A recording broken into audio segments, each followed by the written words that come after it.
Welcome to 5 True Singles. This story is from Veronica Belmont and was recorded August 31st, 2013 at Dragon Con in Atlanta.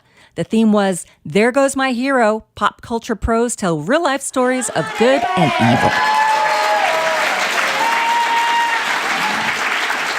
Hello. When I'm nervous, I talk extremely fast, so I'm going to try to slow it down a little bit.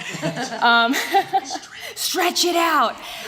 So in 2006, I'd been about a year into working like my first real job, and I woke up one day and I had this pain in my chest, and it didn't get better. And now I had gone years and years without health insurance, so my default state for being sick or ill or anything was, just ignore it, it'll go away. It'll get better eventually, you'll be fine. But then my now husband, Ryan, at the time was like, okay, this has been like 2 weeks now and you're not getting any better. So I think it's time you go to a doctor. And I said, all right. So I was all high on my new insurance. I had a PPO. So I could just pick a doctor, like any specialist. And so I went on the internet and I found a pulmonologist, a lung specialist. And for some reason, I have no idea why, I was starting to get kind of hysterical about the pain. And I was like, this is the only man who can help me. I will not call anyone else. If he doesn't help me, I'm done, I'm gonna die. And so I call them and I get the receptionist and I'm like, hi, this is what's happening to me. I have to go to work today, I don't feel well. I feel like I'm breathing through a wet towel. I've got this sharp pain in my chest. It's been around for 2 or 3 weeks. Can I please come in and talk to the doctor? And she goes, well, Dr. McDonald's not gonna be able to see anyone for about another month. He's very busy. I start bawling, hysterical crying on the phone. And she goes, I'll see what I can do. And so I go to work, and about an hour later, she calls me, and she says that he can see me that day. And so I go, oh, by the way, so I've been a sick kid my whole life. I think I missed 30 days out of every school year, and I would kind of just stay home and play video games, and that was kind of my deal. So this was not new to me, this being sick thing.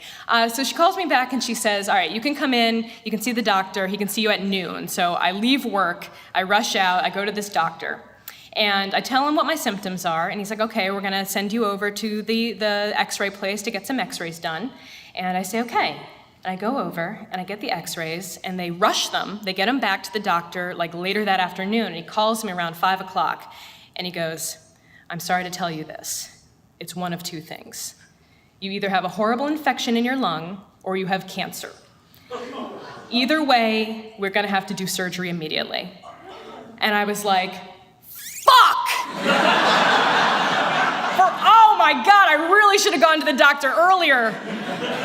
And so I'm telling my boyfriend this, I'm calling my coworkers and explaining what's going on. I call my mom, she's hysterical, she's crying. And so I go back to the doctor and I'm talking to him, and he's wonderful. He's the kindest man. He's like skinny Santa Claus. And we just sit there and talk for an hour, and he's explaining all the things that could potentially happen. And he's like, all right, but before we do any of this, I want you to go to another place and get a few more tests done. I'm like, okay, I'll do whatever. And so I go to another doctor, and they run a few tests, and they're giving blood pressure, doing all the things. They give me a little TB test on my arm, and then I go back out into the waiting room. About 5 minutes pass. I look at my arm, and it's the size of a grapefruit.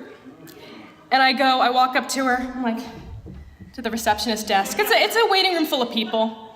I'm like, something's happening to me. She doesn't say a word. She grabs my wrist and drags me into the back of the doctor's office. And so the doctor comes out and she's like, well, you have tuberculosis. And I was like, tuberculosis? I'm like, is this the 18th century? This does not compute. And so I go back to the doctor, and I'm like, this has happened. He got the results. They look at it. It's like this big ass lump. I mean, I had a mark on my arm for 3 months afterwards. It was crazy. And he's like, well, have you been to any third world countries recently? I was like, no, I live in Lower Haight. That's a San Francisco joke. And he was like, all right, well, that's kind of weird. And so, yeah, apparently I had freaking tuberculosis. And so I go on this 6-month medical binge of pills. And it's 6 pills a day. And one of them, the most powerful one, is called rifampin. And it's orange. And the really cool thing about rifampin is that it makes your tears orange. And your sweat orange. So you just cry orange. When you're really upset, orange. And then the other cool thing is that I lost 15 pounds. I was like, yeah, consumption. Fuck yeah. So I think actually a little bit, even though my friends were really worried about me, they were also kind of jealous, Actually, one of them to this day, she still goes, how do I get consumption? I'm like, lower hate. So it was like that for 6 months. I couldn't drink, I lost a lot of weight, I was sick all the time, but the cool thing was, this is the cool thing, the other cool thing than the orange tears, I had to get a biopsy at one point. This was before they were really sure what was going on with the tuberculosis. And so I'm in the hospital, and my boyfriend's there, and there's this nurse, and I swear to God, it was the hottest fucking male nurse I have ever seen in my life. Pardon my French. And so they're like, oh yeah, we're gonna give you a biopsy. It's gonna be great. It's gonna be like this tiny little needle. It's not gonna hurt at all. You'll be fine. And I was like, okay, because I was all on that Twilight medicine where you don't know what's happening. I just see this glowing nurse face circling around in my vision. I'm like, whatever you want to stick in me, it's fine.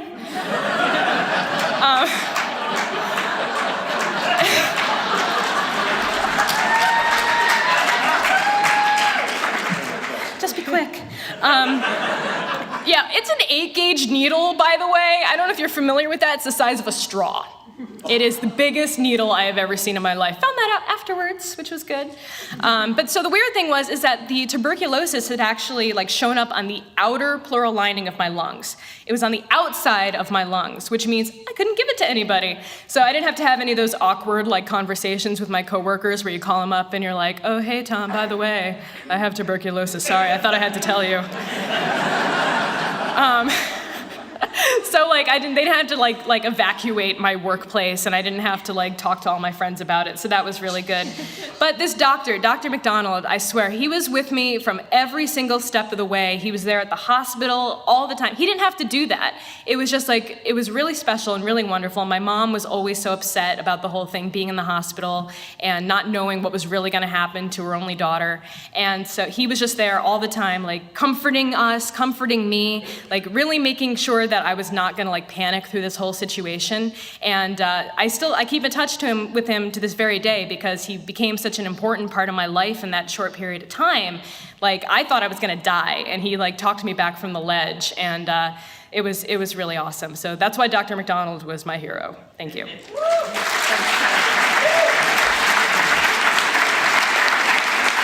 Thank you, Veronica. The story that you just heard was the absolute truth.